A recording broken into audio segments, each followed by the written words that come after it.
మక్కా మదీనాలలో ప్రత్యేక ప్రార్థనలు నిర్వహించిన ఇస్లామిక్ మత పెద్దలు హైదరాబాద్ కు చేరుకున్నారు. వారికి శంషాబాద్ ఎయిర్పోర్ట్ లో కుటుంబ సభ్యులు, బంధువులు పూలమాలలతో ఘన స్వాగతం పలికారు.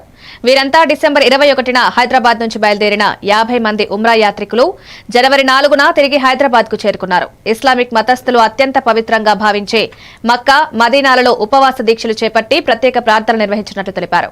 పుట్టిన ప్రతి ఒక్కరూ జీవితంలో ఒక్కసారైనా ఉమ్రా యాత్ర చేయాలని కోరారు. ఉమ్రా యాత్ర చేసిన వారికి పుణ్యఫలాలు కలుగుతాయన్నారు.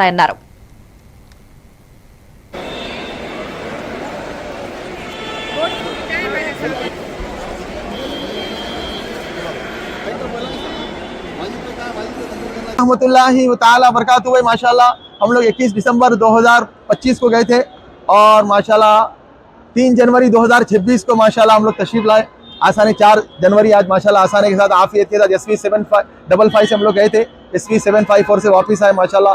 और हम लोग शुरू में इन्हें 18, 19, 20 तारीख को इतनी ज़्यादा सर्दी थी और हम लोग 21 को पहुँचे तो इतना बेहतरीन क्लाइमेट था मक्का मुकर्रमा का कि हम लोग डरे हुए थे सर्दी की वजह से, बिल्कुल आसानी थी। किसी से पूछिए माशाल्लाह मुस्तकिल 30 साल से हज करा रहे हैं हम लोग, तो किसी से पूछिए इंशाल्लाह अलमीज़ान की खिदमत कैसी रहती। तो अलमीज़ान का इंशाल्लाह 2026 का भी हज रहेगा। जो भी बुकिंग करना चाहते हैं जल्द से जल्द करा, जज़ाकल्लाह खैर। जो भी अलमीज़ान का ताउन की दुआ की उन सबका शुक्रगुजार और मशकूर हूँ।